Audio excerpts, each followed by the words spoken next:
Welcome back to the Vegans Who Live podcast. I'm your host, Brooke Sellers, otherwise known as Miss Meatless Muscle, and I'm joined by my co-host, John Thomas, the bodybuilding vegan. What's up, John?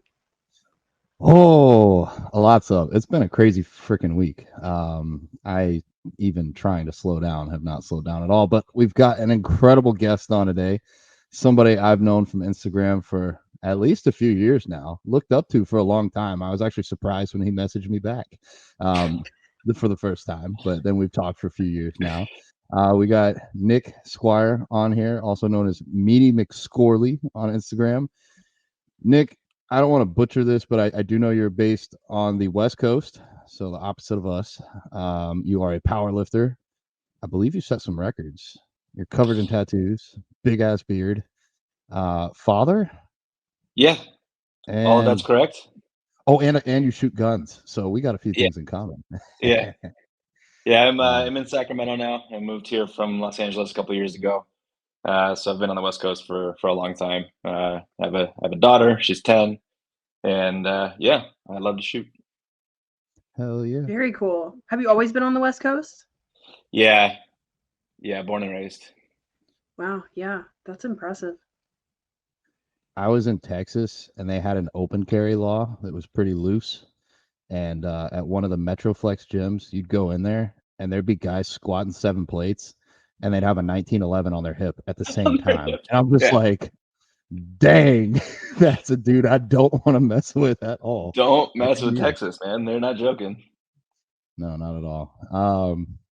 All right. Well, we've got a few questions listed aside. We have a little bit of a formula here that's been panning out for us pretty well. We start off with wins of the week, and then we jump into a shaker cup question game that Brooke has been so kind of produced for us. Because I'm still talking and I'm always talking, I'll just jump into my win real quick. Yeah. um, I think it was this weekend. I think it was this weekend. I don't even know. I was at an event with Sean, and we did about $800 in charity through table sales. Got to eat a. I ate too much food. I actually got a voice note from my coach when I got home. He said, "I don't know what you're doing on your cheat meal days because it sounded like it's a whole cheat day. I'm putting my foot down. You need to stop." So I got some much needed guidance to slow down my role there and some more clarity on how Sean and I are going to continue to build out the Vegans Explore network, at least on my end. And so I'll count that as my win, getting some more clarity on where I want to go with my life. And then I'll hand it over to Brooke. I like it. Yeah, I always gotta tell my clients like cheat meal, guys, not cheat day, because people will just snowball. But yeah, good for you. And awesome. $800 for charity. That's great. So I would say my win from the week, kind of just piggybacking on my win from last week. I came off my thyroid meds, the T3, T4, and I have just been feeling amazing. Like it's insane. I feel like a new person. I lost another 2 pounds, but like even better than that, I just like feel so much better. Like I have less anxiety. My lifts are better. My strength is going back up slowly, but it's going. And I just like I just feel more like myself. It's kind of amazing, really. So I'm just gonna keep rolling with it and see how I continue to progress here. But yeah, that would my win for the week. Hell yeah, dude. I know you've been trying to get this issue solved for a while, and it's frustrating as hell when you're putting in all the work and there's just one variable that's not lining up. And I'm glad you and your coach figured that out. So yay. Thanks. Yeah. So what about Nick? What is your win for the week? So we got the plant-built, vegan strong 2024 team finalized. We'll be in Atlantic City in October, and one of the objectives is to try and win as many categories and medals as possible as a team out there. And we brought in another 100-kilo powerlifter to the team, which means that I get to go up to 110 kilo, 242 pounds. So my win for the week is that I get to eat even more for the next few months. It's it's beyond a cheat meal or a cheat day. It's an everyday thing now. So that's my win. Oh, I wish that was my win for the week. Do you track calories? Like, do you know how many calories you're going to be consuming? Yeah, so when I make a shift in my diet, I'll track everything in Chronometer for a couple weeks, just get a good base. I really only track calories and protein, and just get a good idea of what an average meal is looking like. And then after a few weeks of that, just build off of that. I don't track too closely. It's not anywhere near as specific as it is for y'all in bodybuilding. For me, it's just eat as much as possible, really, and then mitigate that with a cut headed into a meet to make weight. Yeah. I'm always scrolling through your stories, and it's like a whole pizza with a bottle of vegan ranch, and I'm just like, this man knows how to live life. I've Yeah, always said, sorry, I was just gonna say, I've always said, like, if I ever give up bodybuilding, I'm just gonna go to powerlifting, because that's the hardest part about bodybuilding is the dieting down. Like, otherwise it's so much fun. The training is fun, but the dieting down sucks. So powerlifting, you just get so much more food because it's just fuel.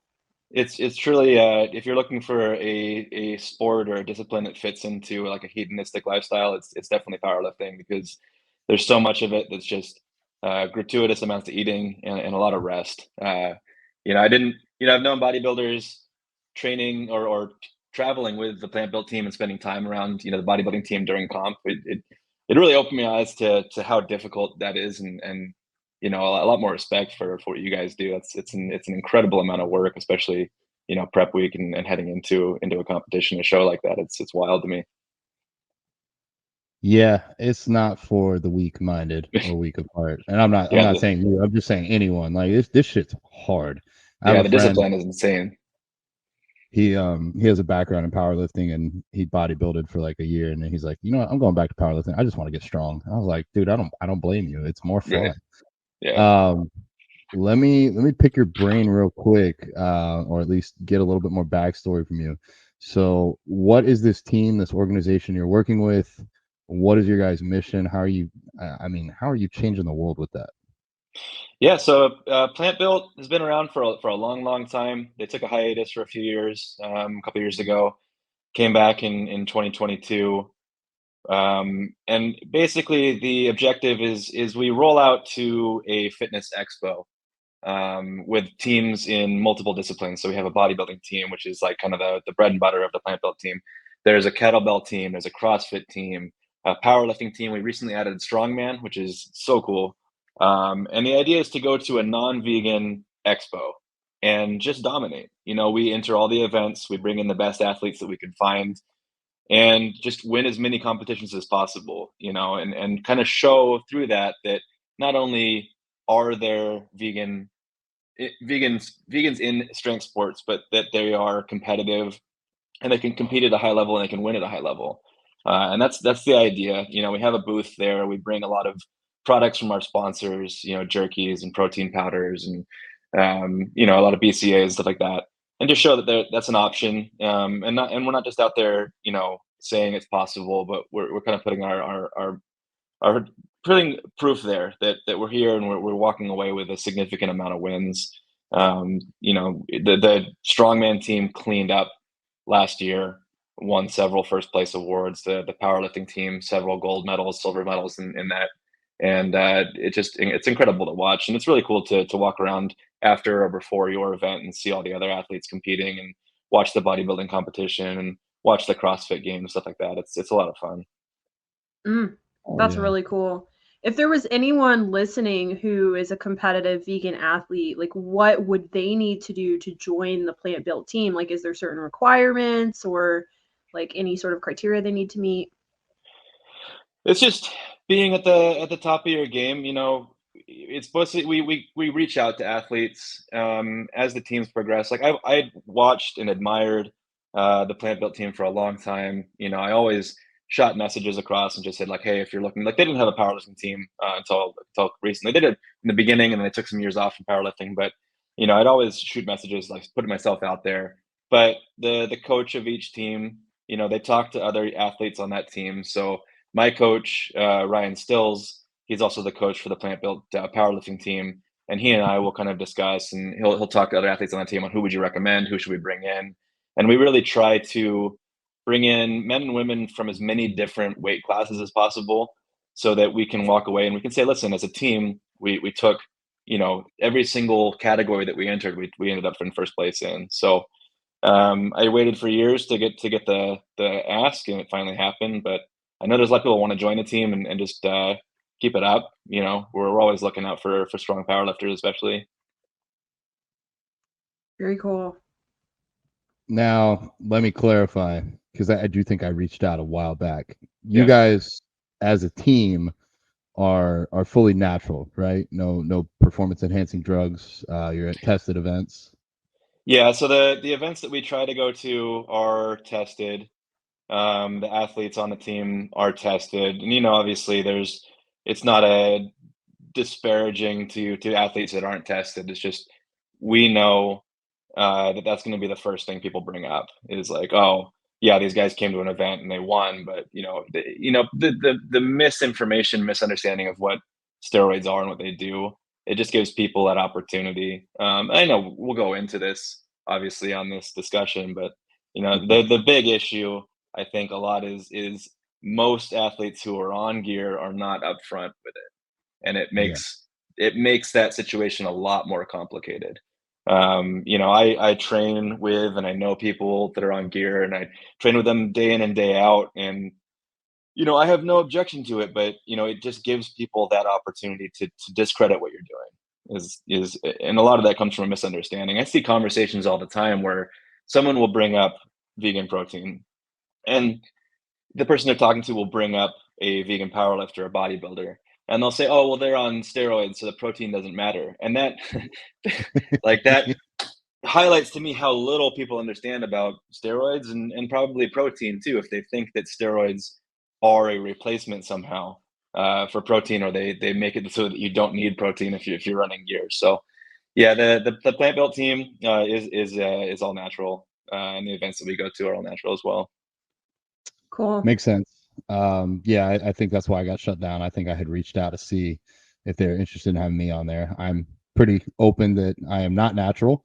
And I do think it's good that we have people on both sides, because people will look at me on the meat eating side and be like, oh, well, he's only bigger than me because he uses gear. And it's like, well, yes, me tracking my food and basically living this lifestyle 24/7 has nothing to do with it. It's just the fact that I use drugs and you don't. But then we got people like you, like, that they could aspire to be like if they don't want to go down that path. So I think it's good to have. 100%.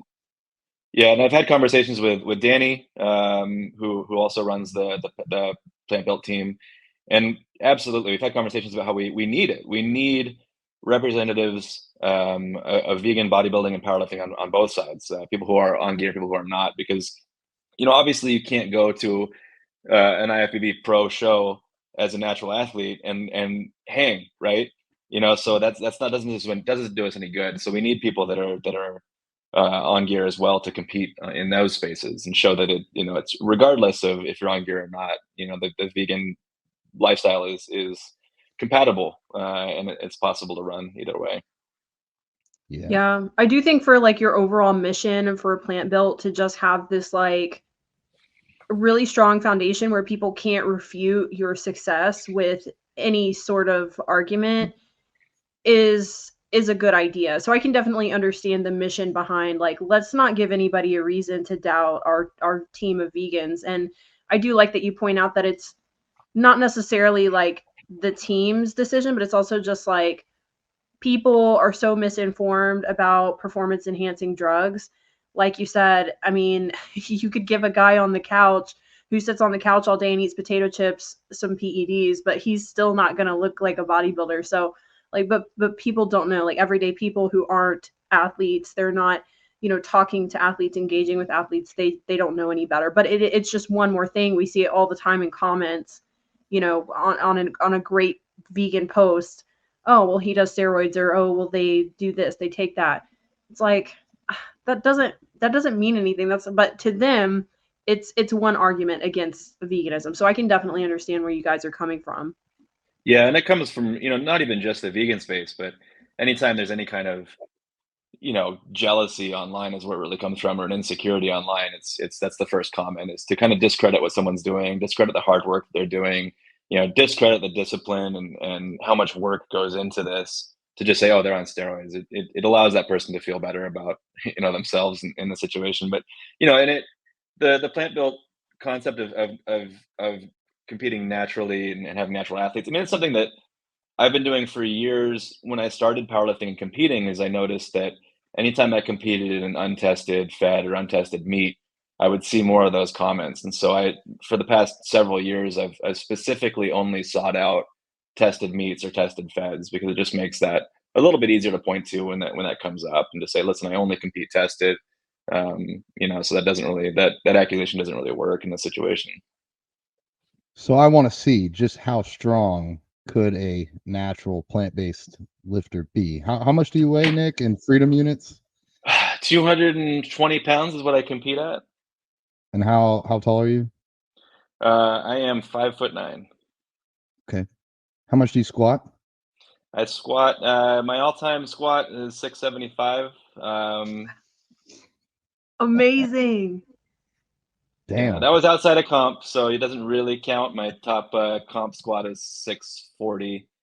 I was heading into a meet in Bakersfield in 2019, and I had probably the best prep I've ever had my entire life. It was a NASPower tested meet for USPA, and I was about 2 weeks out. I was squatting like 650 for sets of 5, like just it was insane.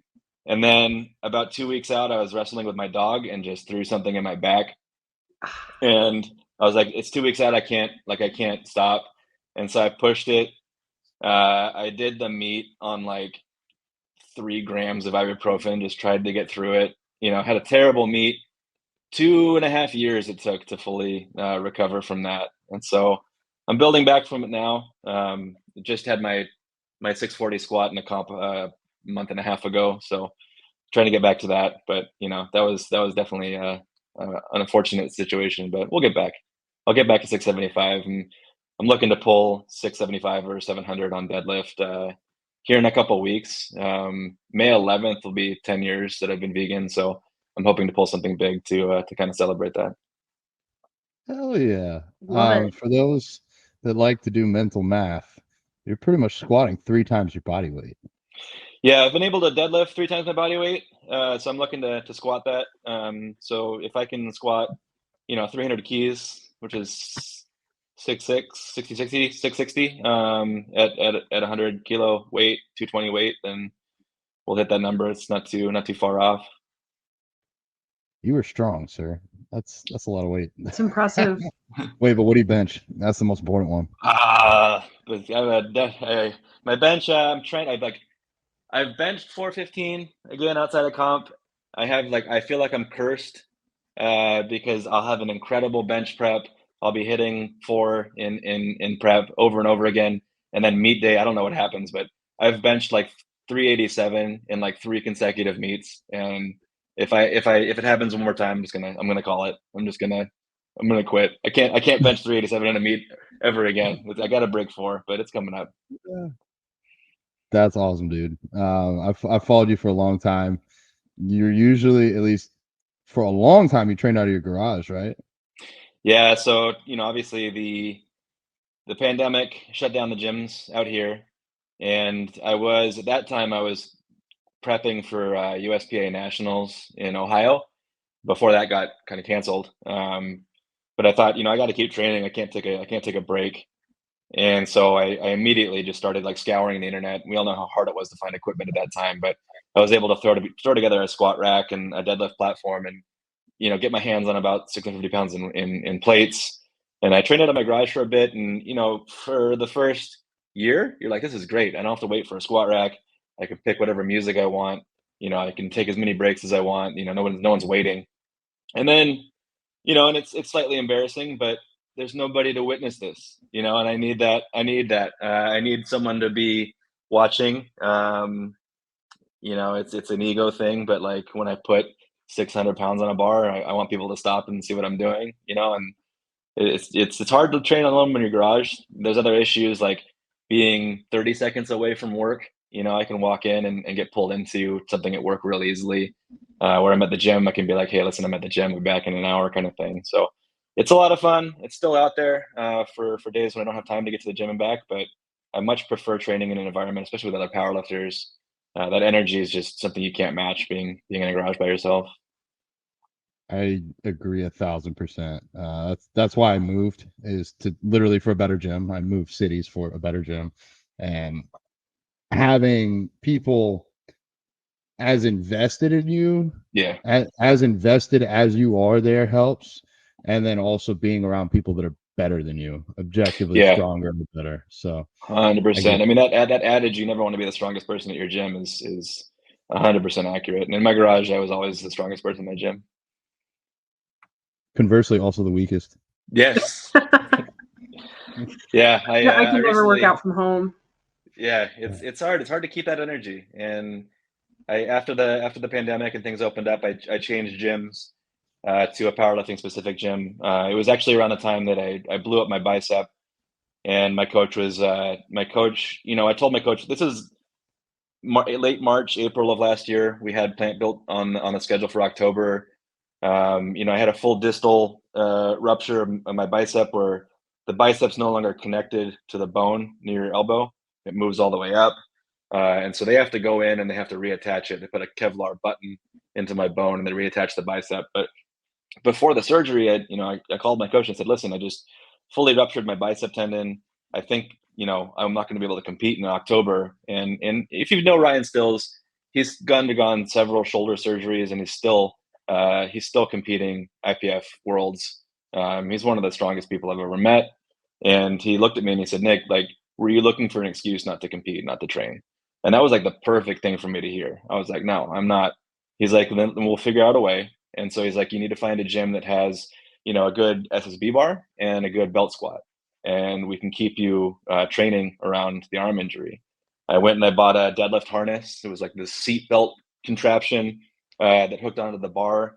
And so for several months, I couldn't bench, but I was able to deadlift and squat using the SSB bar and using the belt squat. And 5 months after the surgery, I came out and I had one of my best powerlifting performances I had at that point at the 2023 Plant Built in Atlantic City. So came into that gym, 3rd Street Barbell here in Sacramento, and I mean the environment it makes it, and I recall, like, I trained for the first several years at just a Gold's Gym, and I was the only dude there doing powerlifting.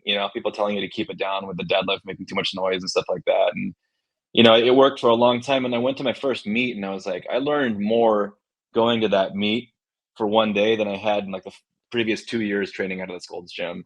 And so being able to train in a powerlifting gym, being around that that knowledge and that focus and that passion every day, it's a night and day difference. Wow, what a good coach too. I mean, me and John talk about that all the time with our clients. Like, sometimes it's not about telling people what they want to hear, but what they need to hear. And it can really just light a fire in you. And you actually were very receptive to it and took action. But what a strong statement for your coach to make. But I love it. Yeah, Ryan, I mean, he's been at my last couple of meets because we're on the same team.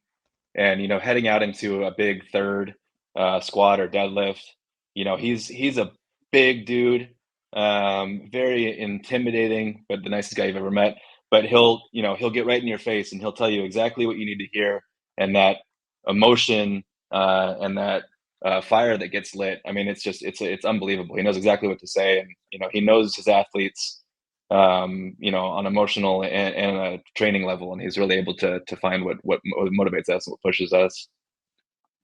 That's awesome. So I remember. Sorry, go ahead, John. Sorry. Tying back into the deadlift harness, I remember seeing this and thinking, like, what the fuck is this guy doing? Like, they can't stop him. He tore his bicep and he's still deadlifting. And I was like, I don't recommend it, and I wouldn't tell anybody to do it. And I realized that it was foolish, but I had the surgery on a Wednesday, and then on Friday, I was out in my garage doing 585 on the deadlift harness with the cast and the suture still in. It wasn't smart, but that's kind of the mentality I have, is like, you got to be a little bit stupid, you got to be a little bit foolish if you want to make progress here. My dad used to say, if you're gonna be dumb, you got to be tough. So you were tough, sir. And Yeah, well, I think in like top level athletes, I'm a coach, so I work with a few. I'd like to think of myself and Brooke in that category as well. Like usually with top level athletes, it's not pushing them to do more. It's as a coaching position, it's like, okay, let me pull you back 10% because you're going to kill yourself. So yeah, I think you're in that same boat. Yeah, 100%. I mean, Ryan will program me in an RPE 8 for a set, and I'll send it to him, and he's like, dude, that's not an RPE 8. Take a little bit off of that, because it's everybody, all three of us, we're going to push it as hard as we can. We're going to push it 10% farther. And that's the mentality you need, I think, to be successful in any kind of strength sport. But there's also the longevity factor and a coach's responsibility to be like, hey, like you're doing too much. That's going to be great for the short term, but we're looking at long-term successes here. So let's be a little more reasonable in how hard we're pushing it. I love that approach, especially, I mean, in both sports too. Like I know in powerlifting, I have quite a few powerlifting friends who talk about how hard it is on your body just lifting all the heavy weights. And so you have to look at it from that perspective. In bodybuilding, in a very similar way, like dieting down for so long, chronic under eating, overtraining, doing all this cardio, like eventually you have to look at it like, well, are you going to be competing for 10 years? Like a lot of people, they don't want to just do one show and then, and like people say, oh, well, I want to get my pro card. Well, what are you going to do? You're going to get your pro card and stop competing? Like, so you have to think about it from like a longevity perspective. So I think that's really smart. I did want to ask you, so your bicep injury, that was different than what you did when you were playing with your dog, right? Those were two different injuries. Yeah, and all these injuries happen outside the gym. It's never like, isn't that funny? I swear I only get injured doing just the most random shit.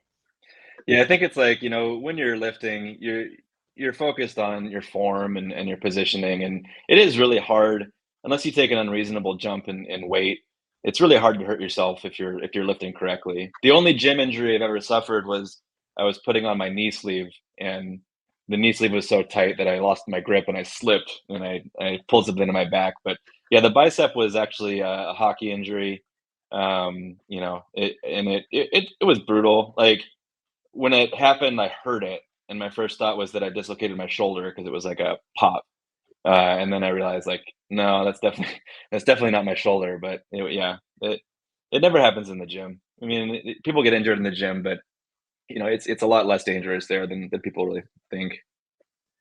Yeah, great points. Do you think if you ate meat, you'd get injured less often? I just it would immediately solve all my problems. Yeah. No, oh my sorry, gosh. I had to ask because I know there's going to be comments like that. Oh, there always is. Yeah, I mean, no matter what you do, like meat would solve the problem, or you'd be even stronger, or it's always the how much solution, could you right? bench if you ate a steak? Yeah, imagine how strong this guy would be if he ate meat. Like, okay, well, yeah.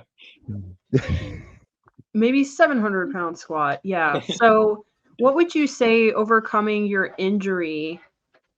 What kind of mindset would someone need to overcome something like that and have that resiliency to persevere and get to the other side of it? I find it's really helpful to be motivated almost entirely out of spite. And like, that's actually 90% of the reason that I'm a vegan athlete is that I was told at some point that I couldn't do it or that people couldn't do it. And I thought, that's so dumb that I'm just going to do it. And, here I am 10 years into doing that, and entirely out of spite and being told that it couldn't happen. And so, the same thing with my injury was I got down on it. I thought I can't train, because thinking about everything, deadlift, it's just your arm, but deadlift, getting your arms under a barbell for a squat, I'm like, I can't do anything. And as soon as my coach said that, like, you're just looking for an excuse, I thought, no, hell no. And so that spite and that stubbornness, I mean, that's really where it came from, is like, you just have to be unwilling to quit and unwilling to accept the fact that, there's something you can't do. And that's really where it comes from, is just being stubborn and refusing to be told that there's something you can't do. That's powerful. That's really powerful. That's really my first bodybuilding prep. That's what fueled me through it. And I suffered a lot. My calories got really low. I was doing tons of cardio, but it was that spite. Like, I'm going to prove everybody wrong. I'm going to show everybody. Right. Such a powerful motivator. Yeah, it really is. If you want somebody to do something, tell them they can't do it. Yeah. It's going to happen. Let me ask, why powerlifting? Why didn't you go to bodybuilding? Why didn't you go to Olympic weightlifting? Like, what about the squat, the bench, and the deadlift were so alluring that you went that route? So I got into, like, I had my kid, and at that point I was not exercising at all outside of like playing hockey once a week. I wasn't exercising. I was not vegan. I was drinking heavily, and all of a sudden you have this child and you're like, I need to live longer than the trajectory of my current behaviors is going to allow. Right. And so, at that point, I quit drinking, and I realized I need to make a change to my diet, which is a little bit ironic because I still eat like shit just as a vegan. But, and I started exercising, and the first thing I did was, obviously you think, okay, I got to get in shape. You're going to run. That's everybody's like first thought is like being in shape equals running. And so I started running, and I'm like, this sucks. There's got to be a way to make running fun. And so I started doing OCR races, Tough Mudder, things like that. And so, those are obstacle courses. In addition to the running, there's some upper body strength required and things like that. So I got really into that for a bit, and I started considering doing Tough Mudder has the world's toughest mudder, which is a 24-hour race where you just run for 24 hours. And so I started following a training program for that, and it incorporated bench, squat, and deadlift.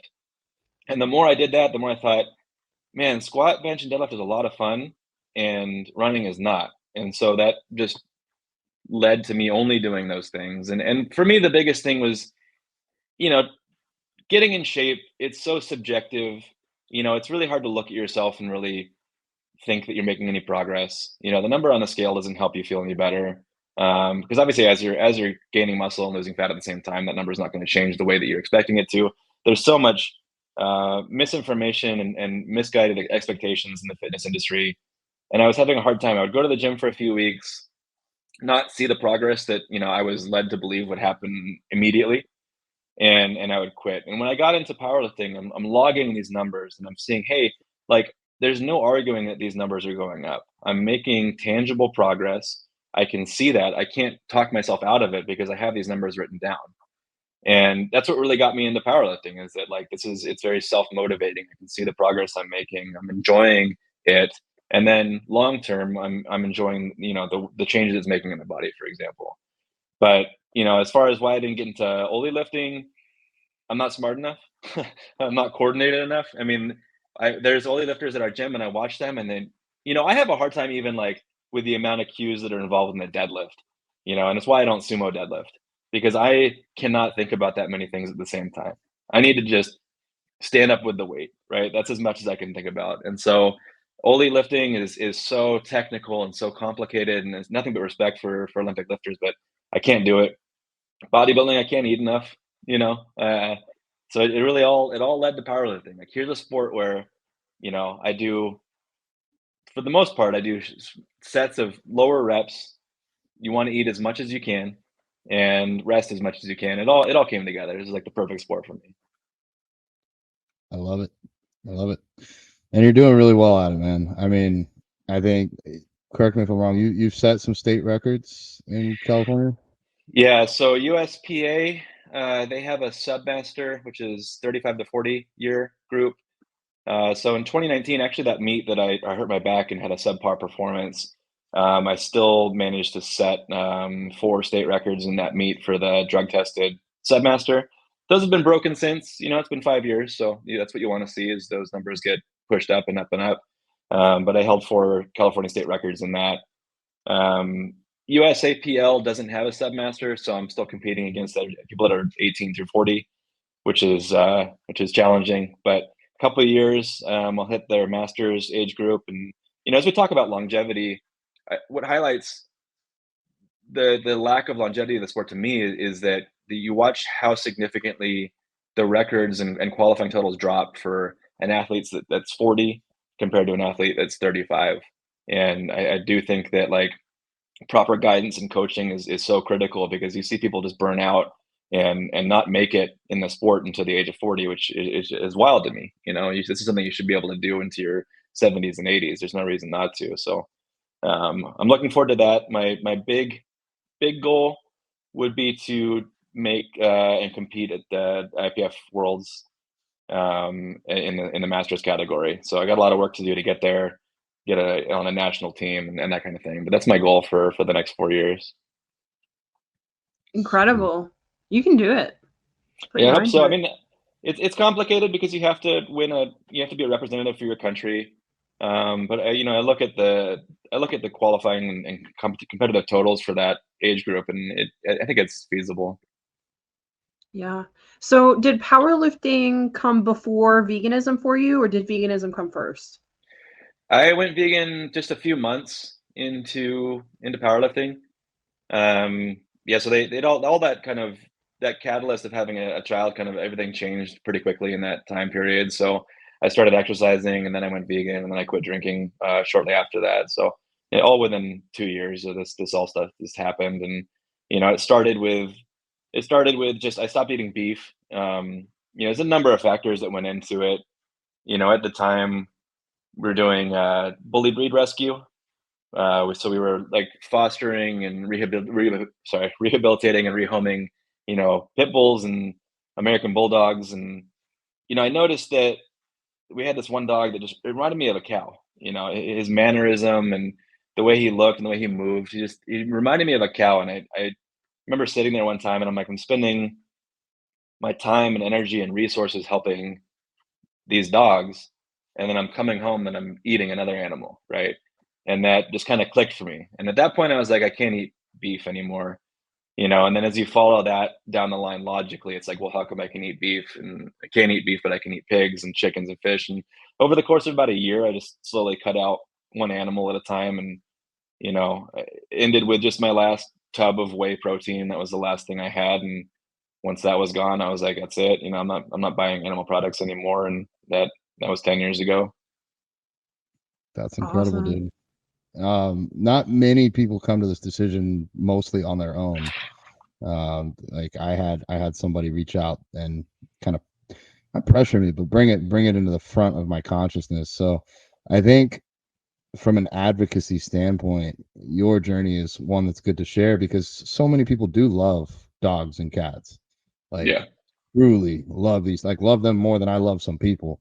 Mm. And if they can love a dog just like you, they could love a cow, they could love any other animal. So encouraging people through that way, like leading by example, I think does better than telling people what they're doing wrong. So Yeah. And I had, my partner at the time, she'd vegan since like 2004, and never pushed me on it. But as all these things are happening in my head at the same time, and people are saying you can't, be strong on a vegan diet, she was running marathons, and I'm like, this person's been vegan for, you know, a long time at this point. She's able to run full marathons. I know how strenuous that is because I can barely run a mile.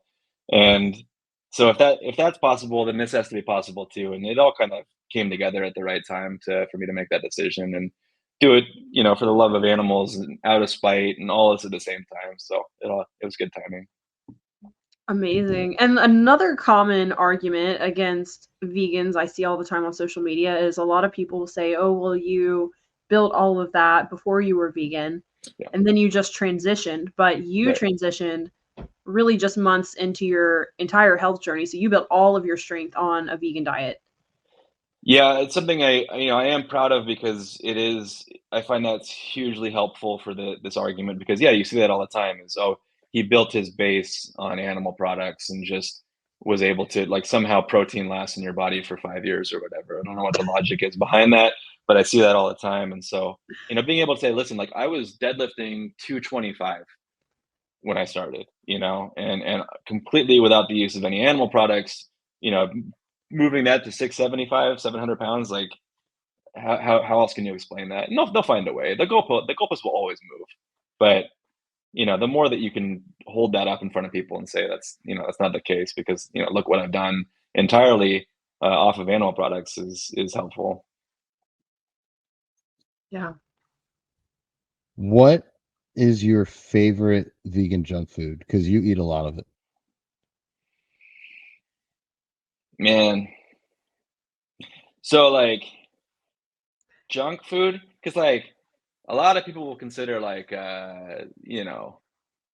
comfort food junk food. Like if I'm eating a hamburger, they'll call that junk food. I don't really call that junk food, you know. When I talk about junk food, it's like when I eat 3 racks of Oreos and like the Doritos, that purple bag of Doritos, like that's the junk food. There's no silver lining to eating that, right? It's purely just because it tastes good. Like a Beyond Burger's got protein, right? Like I can lean on that. I can say, listen, I'm eating this because they have the protein content. Um, but junk food, yeah, I mean it's gotta be Oreos. Those hold it down for me for a long time. Okay. I appreciate the honesty. I live vicariously through you. I love your food posts, so please don't stop. Um, we have not followed the script at all. Would we like to do the question game? Oh my gosh, 40, yeah, we can do 40 the minutes question in. game. Here we go, 40 minutes in. Sure. All right, we got our shaker cup, a bunch of just random questions. Let's see what we got today.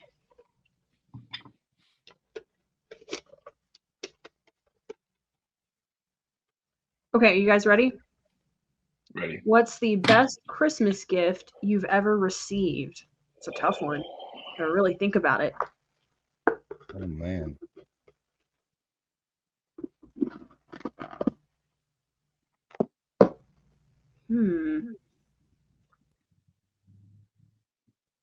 That's a great question.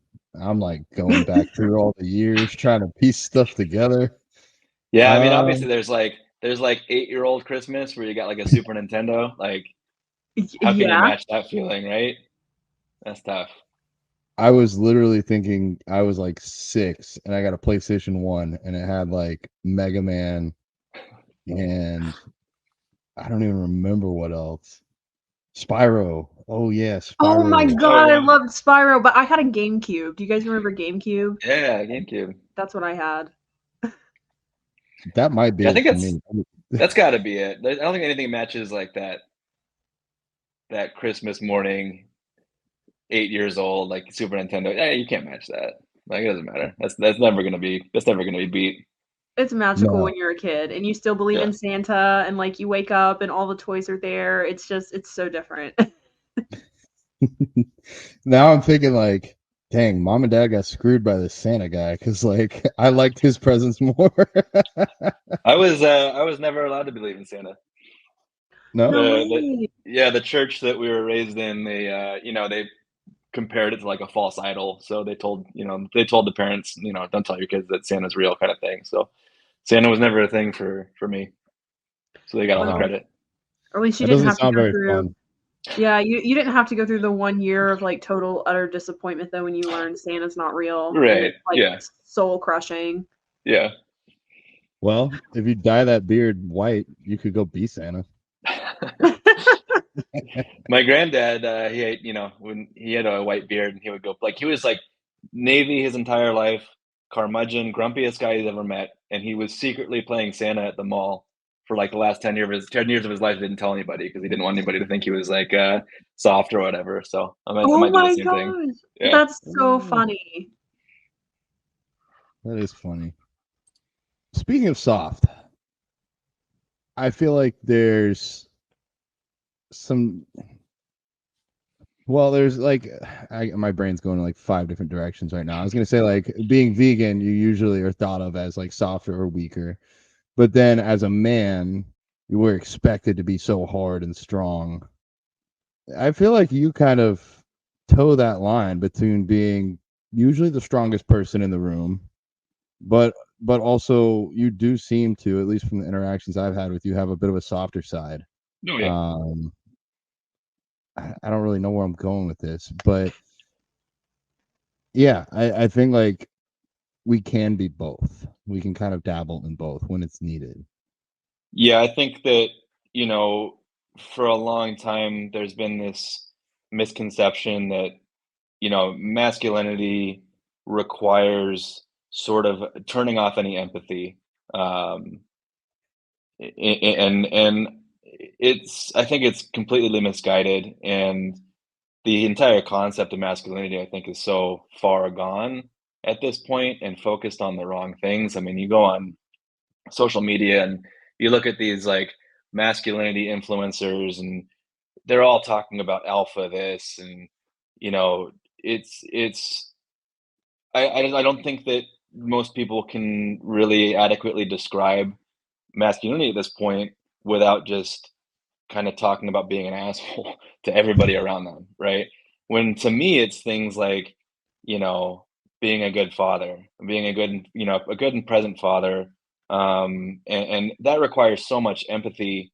You know, you have to raise a child to like with empathy, and you can't just be hard on on everybody around you. And I think that it's going off the wrong path of like masculinity it requires being tough, which means being a jerk to everybody. And I think that, you know, it's hard to watch, and you know, I think a lot of it comes from like we talked about earlier. A lot of it comes from insecurity. You know, people, they feel small, or they feel powerless, and so they turn that into just, you know, being putting everybody around them down or being mean to, and then just blocking any kind of emotion or empathy in their own heart, which is, you know, the wrong path, I think. And so you see this tied into veganism, obviously, because showing empathy to animals or, you know, anything defenseless is seen as a weakness, um, which is crazy to me, you know, because I think it takes a lot of strength to speak out against that, and come out as someone who's willing to defend uh, animals or anybody that's not able to defend themselves. And it's hard to watch, and it's I think it's really unfortunate. Mm. I think that you made a really good distinction between like toxic masculinity Sure. and masculinity. Like Yeah. they're two totally different things, but you're right. It's like almost like a controversial statement now. Like if you're masculine, you're just an asshole, and you know, you use people and you want to you know, like take away people's rights and whatever people assume. But I totally agree. I feel like being masculine is being a good father, it's being a provider, it's being the protector, like all of the things that we associate with being a strong man, but they're doing it for the right reasons. Like you're protecting animals, you're protecting your family, you're protecting the people you love, you're providing for those people so that they can have a better life. Like that's truly what masculinity is. It's not about oppressing people. So you know, exactly like you said, I feel like veganism is one of the most masculine things that a guy could do. You're standing up for other people's rights and being a voice for the voiceless. Yeah, I think that a big misstep in all of this is that, you know, modern masculinity is almost entirely focused on what another guy thinks about you. And like, instead of what I think masculinity is, which is like following your own path and being true to yourself, regardless of what that looks like, people are basing their entire identity and personality around like, well, if I show any weakness, what is this guy who I see as masculine? What is he going to think of me? And that you're limiting your own possibilities, and you're limiting your own self and your own happiness just to make a person who doesn't give a shit about you, you know, what do they think of you? And you know, that's obviously, it's a recipe for disaster. Mm. Yeah, I think small takeaway there, like doing things just for other people's approval or for society in general, usually not the right step. Yeah. Um, it is hard to be true to yourself, to stand out, to be different, because you get so much pushback. Yeah. Yeah, My It's it's brain. sad though. so much easier just to follow what everybody else is telling you, what you need to do, what you need to focus on, what you need to think. And yeah, absolutely. It is easier. Like I was actually talking about this with a friend the other day about how many people they don't stay true to themselves and they just kind of follow like the group think and do what everybody else is doing. And it's so sad that so many people don't live a life that's true to themselves. And I actually remember reading a few weeks ago, it was like the top 8 regrets of the dying or something like that. And like almost all of them could kind of fall under that umbrella. And one of the biggest ones was people not expressing themselves, not saying how they felt when they felt it, like holding back to make other people happy or to, like just have an easier life. And it's amazing how many people regretted not living a life that was true to themselves, following a career. Like another one was, oh, I did what my dad wanted me to do. I didn't do what I wanted to do. I lived my dad's dream. And it's crazy because like so many people, they let their life go by and they don't even realize it. Like they just wake up and like you get one shot here. Like we were talking about the Nintendo game. I think we said this on a podcast before. Eminem, it said, was it Eminem? Life ain't no Nintendo game or something. Like you get one shot, so you got to make the most of it. And I can't. It's just crazy to me that people live a life that they're not true to themselves, and you only get one. Yeah, it's got to be terrible to reach the end of that timeline and look back and think, well, these are all things I could have done, but I was afraid of, the reaction of people around me, Very much I think so. being vegan helped prepare me for being a bodybuilder because, like, I got so much ridicule for being vegan that now I just don't even almost care if I walk around in posing trunks, even at an event or something. Like, I have no shame anymore. And it's almost That's because, like, funny because, I like, just yeah, don't. we were at Plant Built the first time, and Giacomo and Danny get like a huge hotel room at the top, so the whole team can come in. We can do meetings in there, and I'm there, and it's like 8 a.m, and Giacomo comes out in like a green sequined speedo, and just no reaction. Like it's just like a normal day for him, and I'm like, oh wow, that's awesome. Like I love that. I could never do that, but I love that. Yeah. Also, too, if you're by that time and prep, like I was driving to my show and I had to stop every 2 hours to send my coach photos, and like I'm literally there with my mom in a gas station in my underwear with a tripod taking a video of myself. I can only imagine what people thought that didn't know about bodybuilding. Right. But at that point, I was like, I don't care. I Yeah. do not care what you think. I have a goal, and ain't nobody or nothing gonna stop me from getting there. I'm not gonna be mean to anybody, but I'm also gonna be walking around in my underwear at a gas station. Let's tie that back into something. I don't know how, but I was shooting. actually gonna ask. I was gonna ask if you received any pushback from the people in your life when you went vegan. Yes and no. Quitting drinking was a bigger one. Of course, there was always like comments about going vegan, and you know, the masculinity thing definitely came into that. But I know that even before I was lifting a lot, I know that I come off as kind of intimidating, which is ironic because I'm like gentle as shit. But I think people are a little bit more hesitant to say things to me than they might be to anybody else. So the biggest thing is comes up is like I remember my first or second, it was my second powerlifting meet, and I don't I am a little hesitant, especially at meets, to like advertise that I'm vegan before I accomplish something, because in the back of my head, I'm like, I'm gonna rock up with like vegan shirt, and everyone's gonna know I'm gonna vegan, and then like I'm gonna just completely bomb out at this meet, right? And everyone's gonna be like, see, like that guy is a vegan, he came to a powerlifting meet and he messed the whole thing up. Like, so I usually like pack a vegan shirt in my bag when I know that I've placed, I'll go change so that when I hit the podium, that's when I put it on. And that kind of like throws people off. The first time I did it, someone thought I was joking.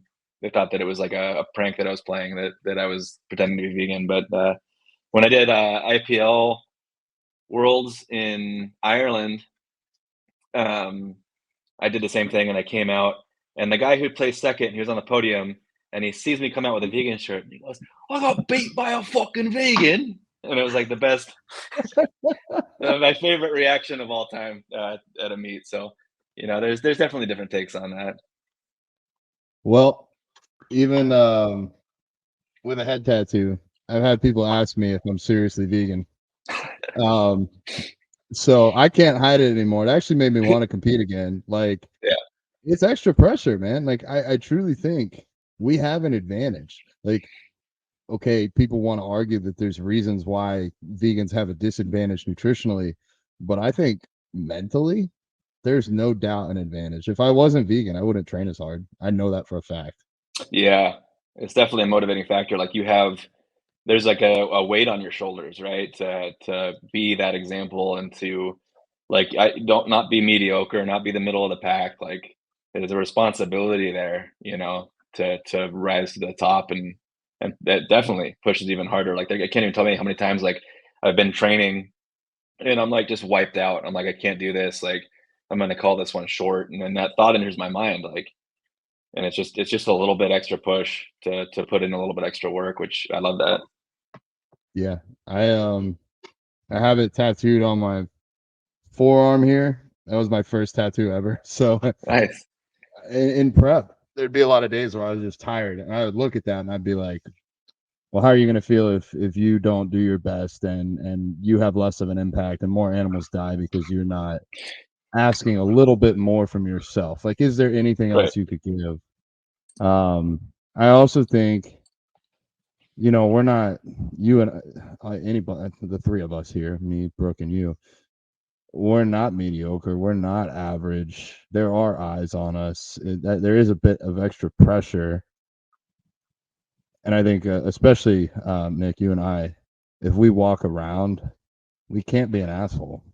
Yeah. Like, if somebody sees us yell at someone or lose our temper or flick somebody off in traffic, well, now we've just painted the thing that we care the most about in a very negative light.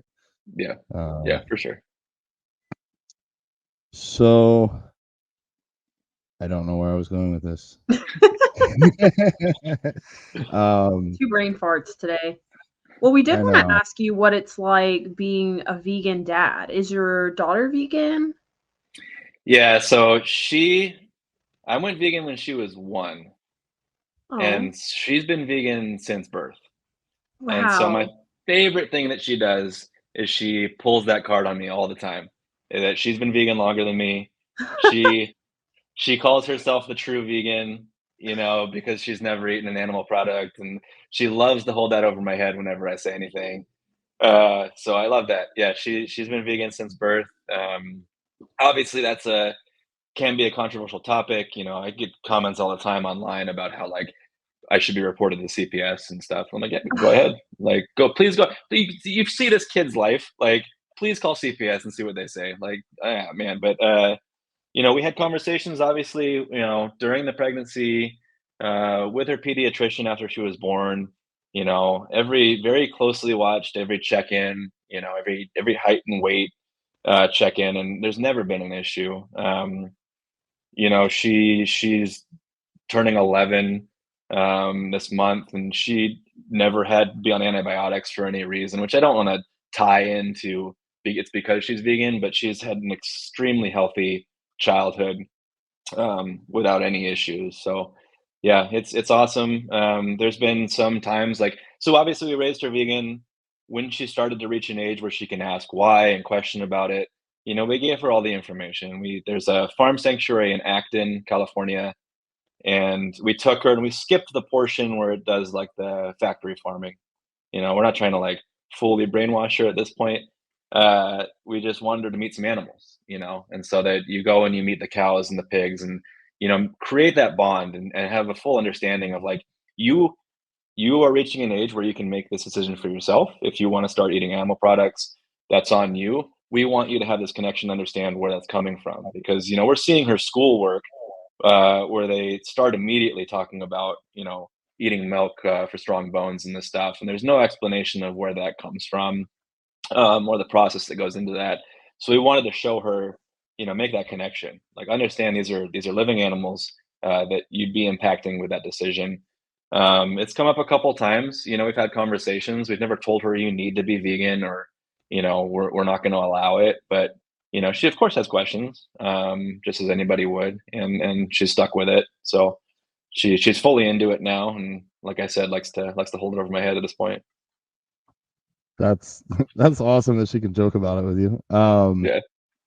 I also think it's so ridiculous that I have no doubt that people judge you for raising your child vegan. Yet, how many people go around and judge people that have overweight children or kids that are like 200 pounds in 6th grade? Like, it's just ridiculous. Like, eating There's a Yeah, it's because like every once in a while there'll be a news story, and it'll be like parents, raise their child vegan. The child died of malnutrition, and that's of course the headline because that's how headlines work. It's clickbait, and then you get into the article and it's like they were giving the kid almond milk instead of breast milk or formula, or it's some extreme diet that isn't veganism. Yeah, there's no animal products involved, but it has nothing to do with veganism. But people see that, they read the headline, they don't read any further into it, and so they put that in their head that that's what happens when you raise your kid vegan. And no matter how many times, like the American Association of Pediatrics saying that a well-planned vegan diet can be healthy for all stages of life, they've already made up their mind that like it's a death sentence if you try to raise your child vegan, and they get really passionate about it. Yeah, the misinformation is just unreal. Of course, where do you get your protein? But conversely, where do you get your heart attacks? Where do you get your cancer? Where do you get your diabetes? Like, Right. let's look at the epidemic that's facing our nation. Also, where do you get your pandemics from? Because ain't no pandemic ever been caused by tofu or plant-based foods. Right. So it drives me nuts that we can't see how this is directly impacting our own species, even if we don't care about other species. But I think, continuing to speak here a lot, your viewpoint of showing her this is an animal, it's kind of your choice. It speaks to like a post I saw the other day. It's like we're all born vegan. We have to be taught violence. We have to be taught to kill something else to eat it. None of us like come out just like ready to go slit a cow's throat and eat it. Yeah, I mean, there's a deliberate and intentional gap to of raising a kid or raising a child to just normalize eating animal products without having any insight or understanding into how they get. I mean, how many times like you see a video of a kid online putting together that a chicken nugget comes from a chicken the animal, right? We've seen that. I've seen that like 5 or 6 times, just videos online, and that's intentional. And it's because you can program a human being at that age, and by the time that they have the ability to question it, it's a cognitive dissonance where it makes them uncomfortable, but they're already set in their ways, and they're gonna do whatever they can subconsciously to avoid connecting those two. And it's just, I mean, you see that every in schools. Like my daughter was at a school and they were gonna bring a dairy cow out and talk to the kids and show them like this is where you get your protein and your calcium from and all this kind of stuff, and it's like it's intentional. You don't want kids to know that that what goes into factory farming or what goes into these things, because by nature humans are empathetic, and kids seeing that is going to make that connection, and they do everything they can to avoid that. All the packaging, every cartoon, whatever they can do to avoid making that connection, they will. Yeah, I can't remember if it was in What the Health or maybe a book I read somewhere, but I feel like I remember reading that like the dairy industry is just so like in bed with our public schools and our government and the USDA and all of these organizations. Like they're all kind of like mutually benefiting from each other. So like the schools, I believe it's something about subsidies, like Yeah. the milk, and like that's why like it never really made sense to me why they always gave us milk in school. Like I mean, I know they said healthy strong bones, but it's like why not give out water? Like it's calorie free, you're just pumping kids with a ton of calories and fat.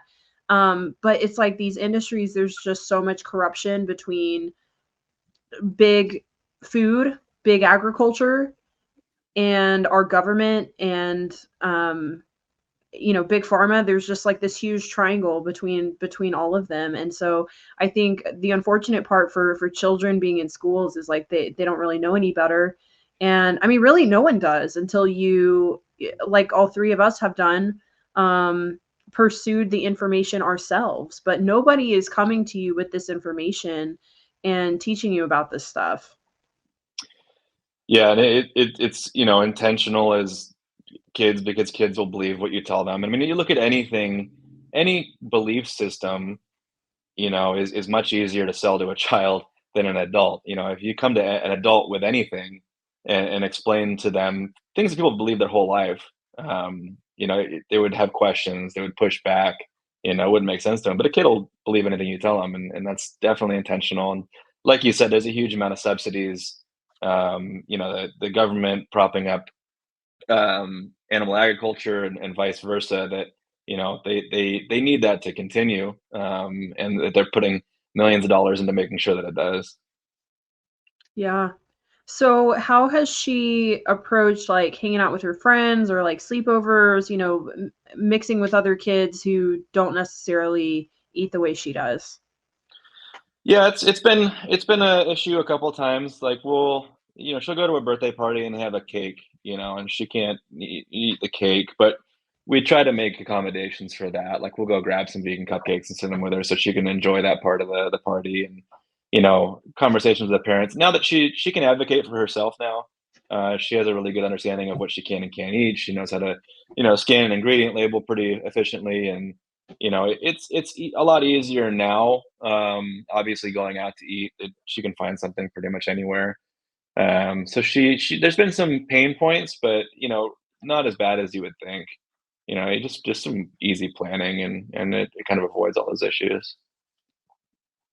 Yeah, I was just talking with one of our business academy clients yesterday, and she has two kids and well, three kids, and they're all vegan. And she was saying something very similar, like she'll just pack snacks Yeah. for kids to take to play dates, and then it also kind of opens up conversations with other parents and the other kids, and the kids will like like her kids snacks, so they're kind of turned on to more vegan options. So in a way it's kind of enlightening other people on your lifestyle. And I'm sure some people are more accommodating than others. Like she was saying that a lot of times the parents would say, hey, it's not on you, like let us buy something.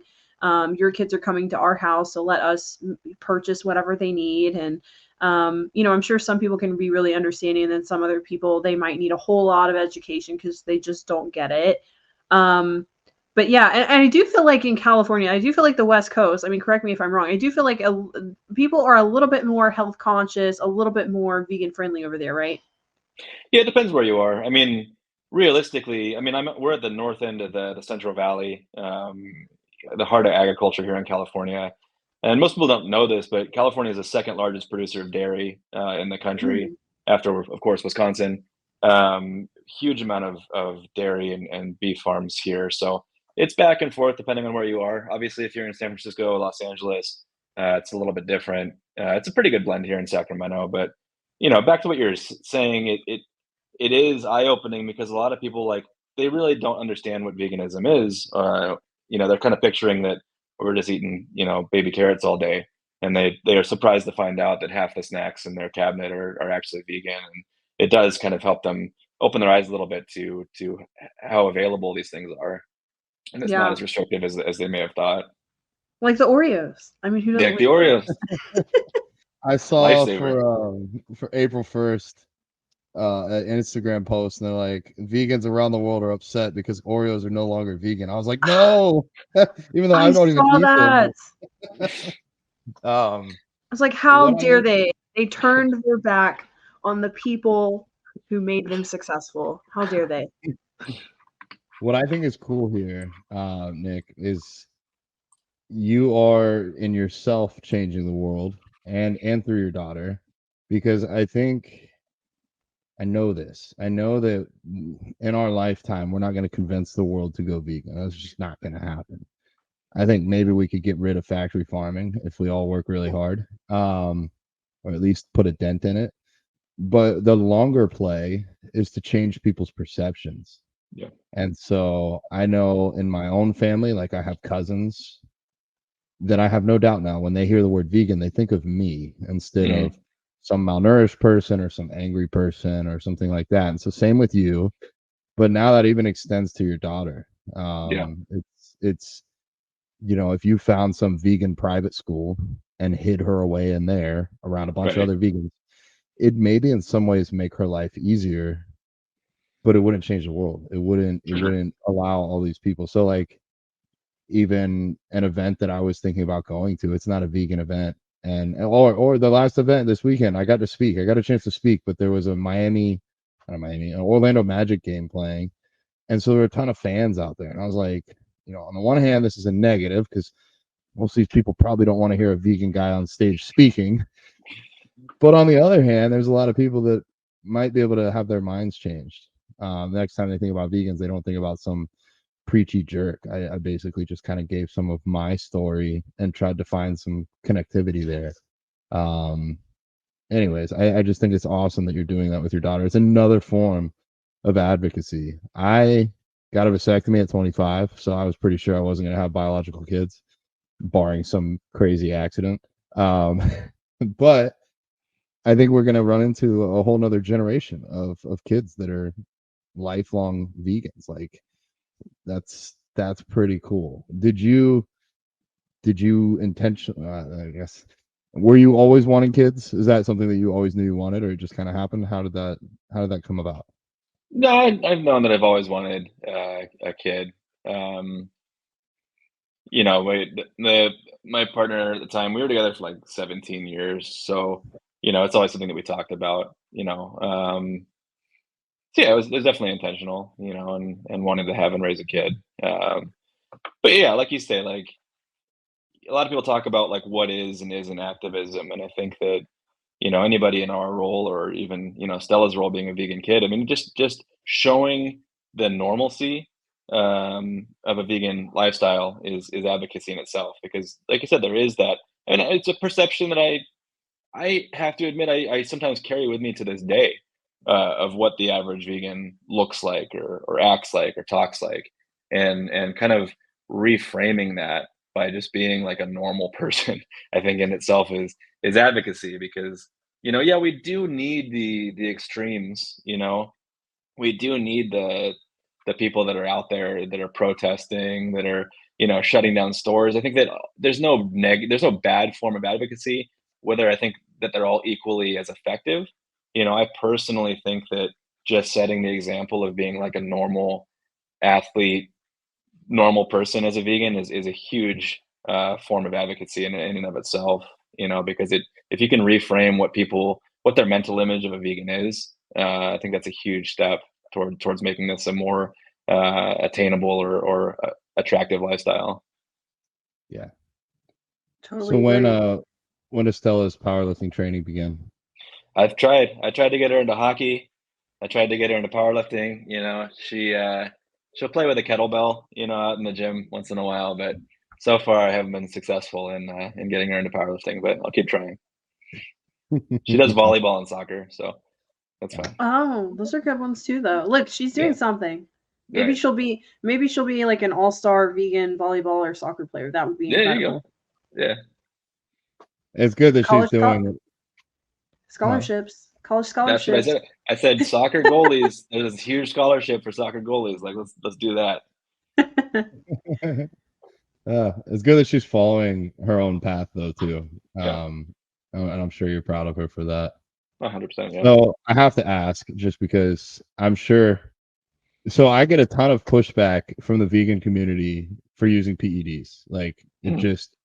it's almost like I'm not in the vegan community. I'm not vegan because I use PEDs, and then I go over to the bodybuilding community, and they're like, "You're not a bodybuilder because you're not eating meat." I'm like, I don't fit in anywhere.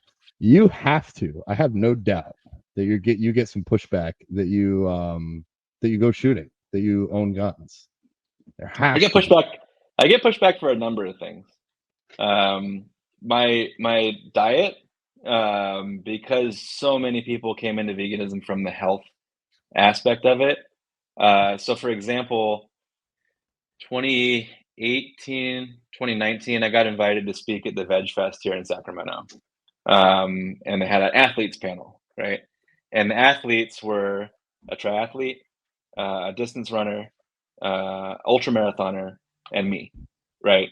And so questions are coming in. We're talking. They're all talking about their kale smoothies and their, you know, 100% raw, whole food, plant-based diet. And I'm sitting there like an asshole just talking about how many Beyond Burgers I'm eating every day.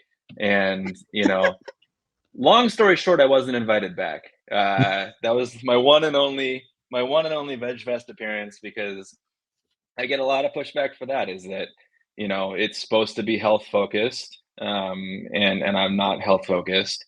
And it's ironic because like healthiest I've ever been, just by virtue of what's in, the fake meat compared to eating animal flesh every day.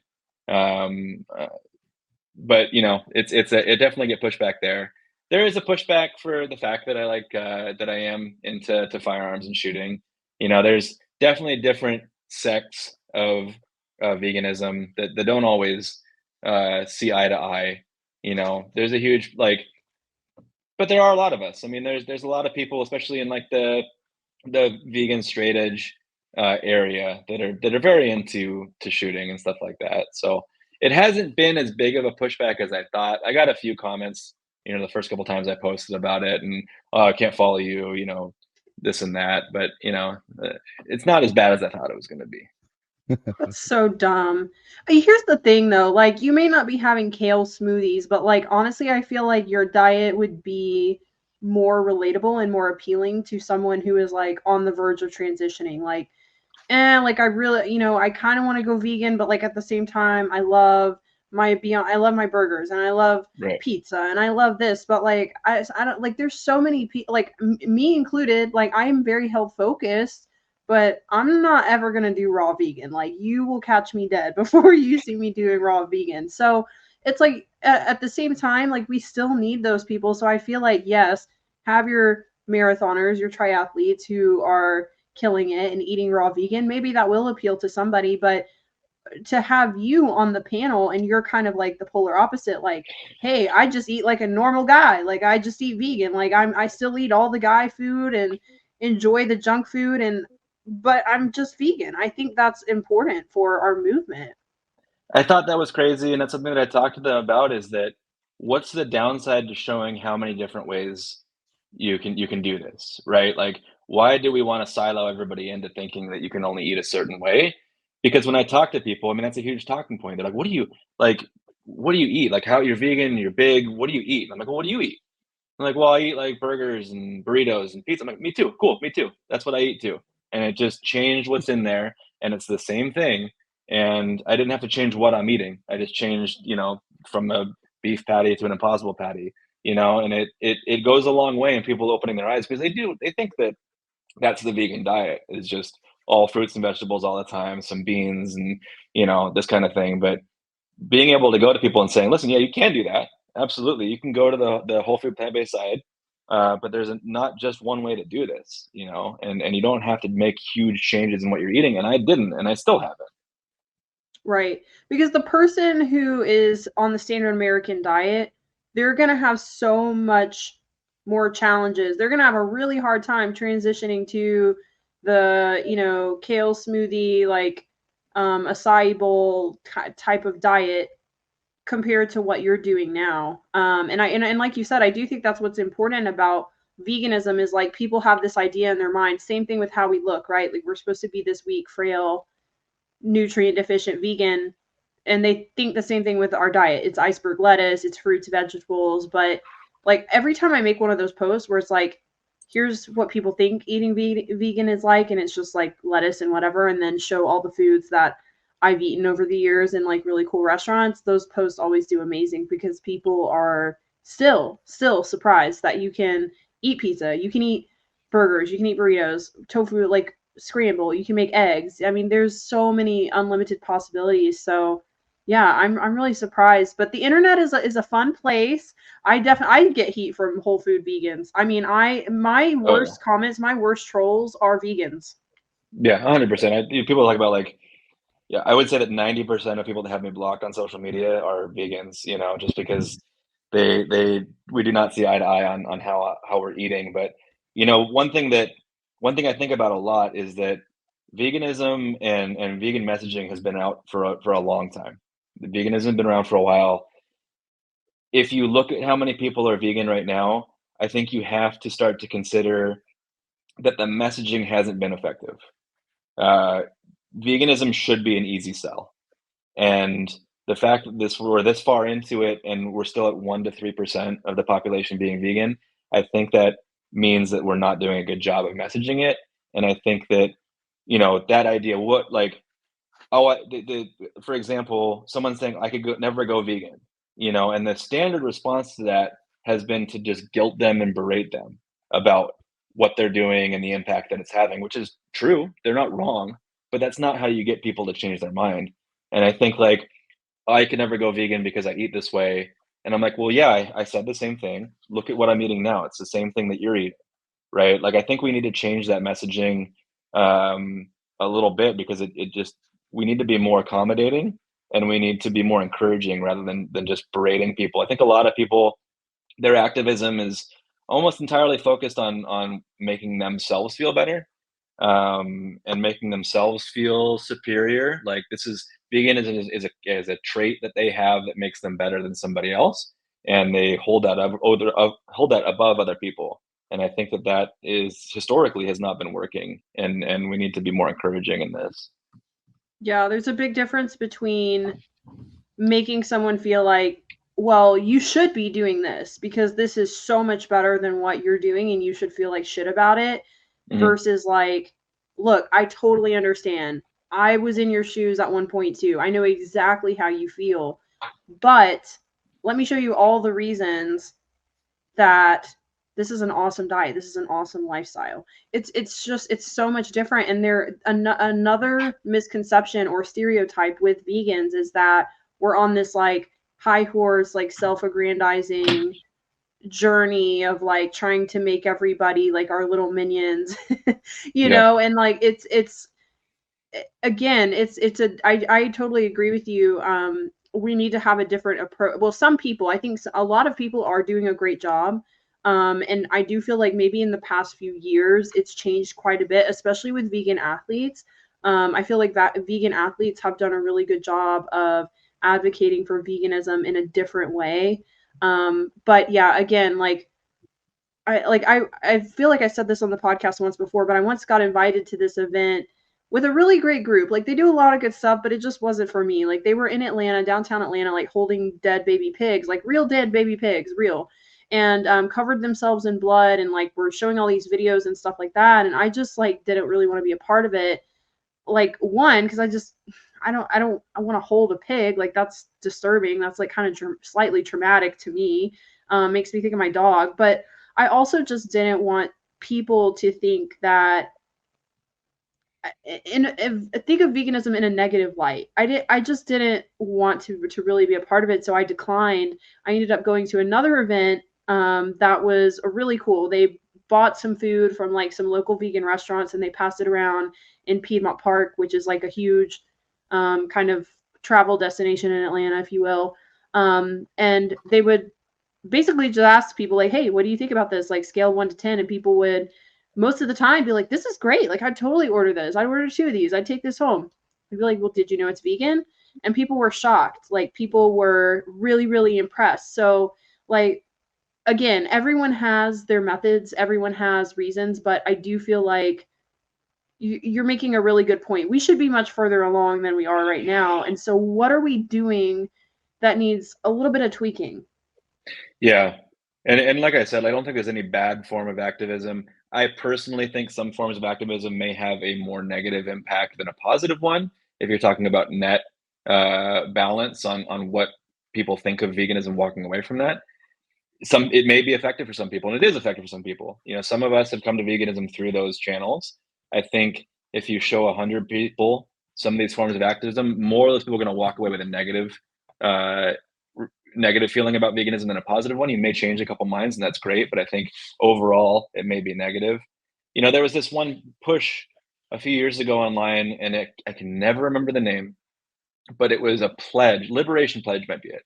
And it was that if you're out and family, friends, anybody's eating animal products, then you'll leave. You'll refuse to eat with them. And I got a lot of pushback for saying that I didn't think that was the right idea, right? That it makes veganism look more extreme, and it isolates people from the people whose minds they could be changing. I don't think anybody in that situation would be like, this person won't come eat with us because they're vegan, we're eating animals, then we should stop eating animals. I don't see that happening. So, I think there's a lot of that where it may be a good in conceptually, but I don't think that the outcome of it or the perception of veganism is helped by it. And that has been, like I said, 90% of the people that have me blocked on social media are vegan. It's those things where we have a disagreement on what I think is good big picture for the progression of the vegan movement. I agree. I think we need to be big picture focused, and when you do that, your activism, your forms might change, or your method might. I'm super excited for Robert Cheek's book, The Impactful Vegan, to come out. He was our first guest ever back in season 1. So hopefully by the time this is released, I know it's coming out soon. I think June. But yeah, exactly what you're saying. Like we might have forms of activism that push people away or push them further from where we should be. Anytime that you create like that elitist or exclusive or like, I guess excluding people, how are you going to bring them onto your side? How are you going to change their mind? I It's see not them going like to push. You have things like Meatless Monday or Veganuary, and vegans pushing back against that because it's not enough. And it's like, on one hand, I get that. Like, I don't think that Meatless Monday should be the end goal.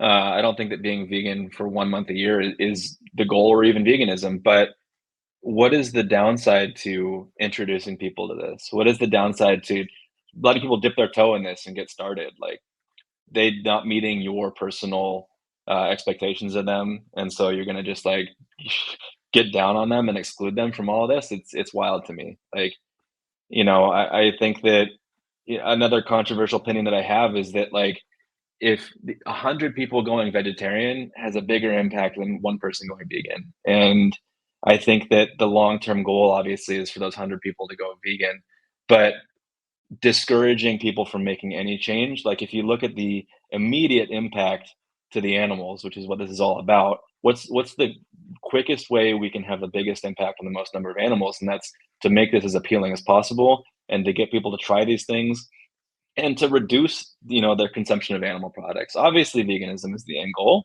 but we're not going to get there if we just force everybody into veganism day one and we don't accept any other outcome.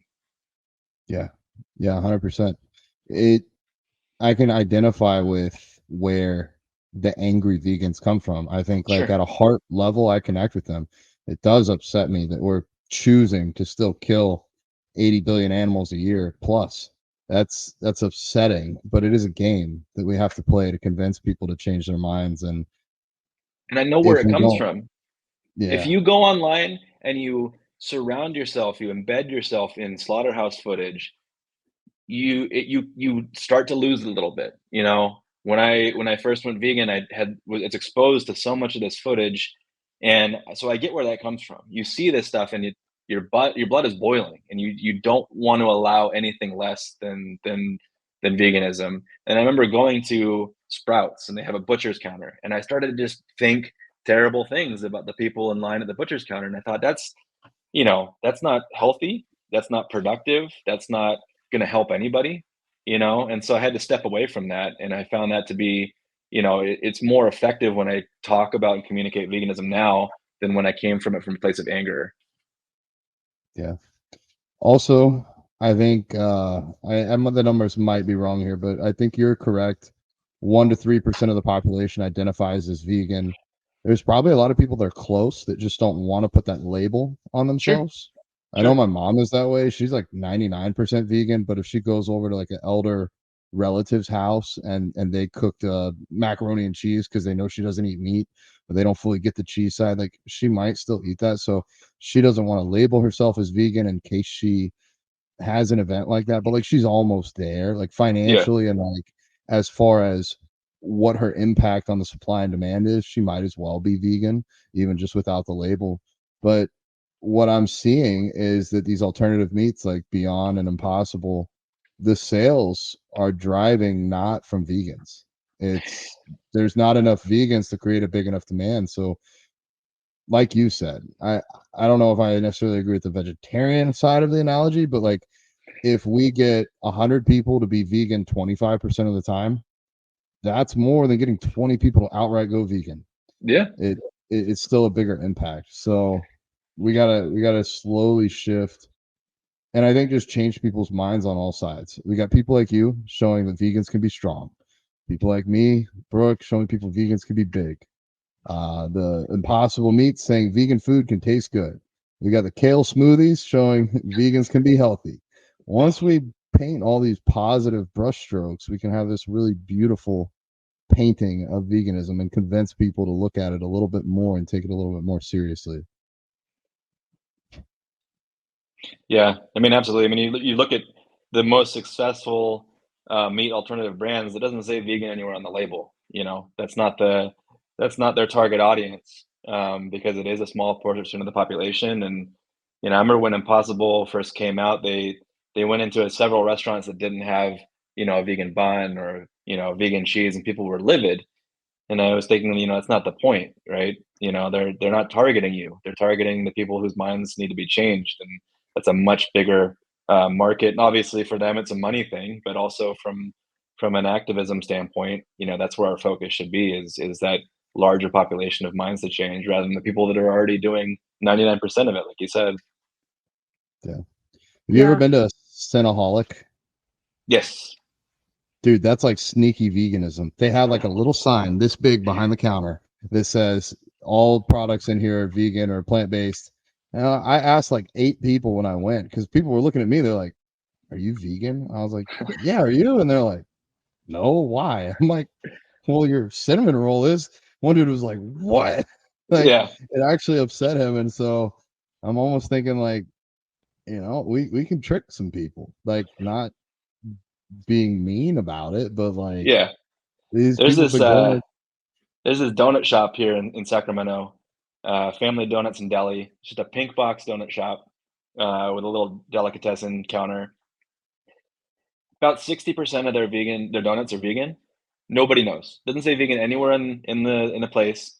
I heard from, you know, I went to a vegan meetup here, and I heard from someone that, oh yeah, these donuts, like, you go out and ask, and you go in, and one of the owners, they're vegan, and they're like, yeah, I just found a way to make these, like, it's like, you know, not the buttermilk bars, the old fashioned things like that, but most of the donuts are vegan. Nobody has any idea.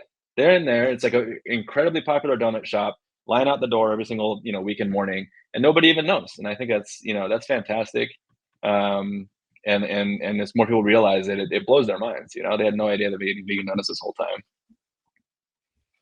That's so cool. I do that every holiday. I make everybody's favorites, but I make them vegan, and I've gotten some pushback for it over the years. Like everybody's like, "Oh, well, we're gonna bring our own lasagna," and we're like, "Okay," but the homemade one, the vegan one, is always better. I'm not even kidding. Like I would be honest with you guys, it's always better, and it always gets destroyed. No Yeah, leftovers. yeah, I love that. A grandfather in our family, and he was, you know, police chief. He was in the Marines. He was like just that type of guy, right? And his wife made Beyond sausages and didn't tell him, and he ate them, and he said they were really good. And then she told him what they were, and he threw the rest of the package away. And he like checks the fridge every time she goes to the store now, because he was so upset that he'd been duped. And it tasted just as good as what he would expected from a regular sausage. But it's always a funny reaction from people. Yeah. I don't know, man. I was asked, like, I forget where, somebody asked this question, like are certain foods tied to your masculinity or something? I'm like, I don't get it. Like, why are people so tied to meat for their masculinity? Because like on the flip side, if God announced, "Hey man, I'm sorry, but the soybean just ain't working anymore. We're not gonna ever have tofu again," I wouldn't be like, "Oh my God, like there's no tofu. Like I've lost my identity. I can't survive in this world. I'm gonna have to eat seitan, and this sucks." Like, I mean, I like tofu, especially when it's deep fried. But like, my identity's not tied to it. So I don't get that for other people, why they're, and even if it's not cultural, it's like some people are like, "Well, I just love hamburgers." Like, well, that's not your culture. Yeah, there's a lot of advertising that goes into it. There's these you look at like all these carnivore dieters, big accounts on Twitter that are pushing it, and they're definitely more than subliminally connecting meat and masculinity. And there's a whole science behind it. I was just looking at an article the other day about it because it got brought up again with Ted Cruz and his bill to try and prevent lab-grown meat in Texas, and the comparisons he was drawing to real meat and masculinity, and it's there. I don't know if I fully understand why or why people make that connection. It doesn't make sense to me, but it's definitely prevalent. Is that there's that meat and masculinity go hand in hand. I think it just goes back to advertising it from protein, and it's like people make that connection subliminally, and they have a hard time letting go of it. Luckily, there's no foods associated with femininity, so I think we're all good over here. Chocolate though, maybe. Maybe chocolate when you're PMSing. That is a pretty. That's one that's pretty common there. Yeah. All right. Well, Nick, we're about at time here. This has been really cool. I didn't really know exactly what route we were going to go down, but I enjoyed this journey. Yeah, if somebody wants to follow you or learn more from you, where's the best place for them to find you? So Twitter, or I guess X. We're going to call it Twitter. Twitter and Instagram, same handle. It's Meaty McScorely. So you can find me on both of those. Instagram's more like a training log than anything else, but we're talking some shit on Twitter all the time. Yeah, I found you on Instagram. What does your username mean? Like, what is that from? So I grew up in Los Angeles. When Wayne Gretzky got traded to the Kings, player that came with him, Meaty McScorely, was like his enforcer. So like if you touch Wayne Gretzky's a little dude. If you touch Wayne Gretzky, Meaty McScorely just came pounding the sand out of you, right? And so like he was my favorite player growing up. And then when I got big, when I graduated high school, I was about 120 pounds.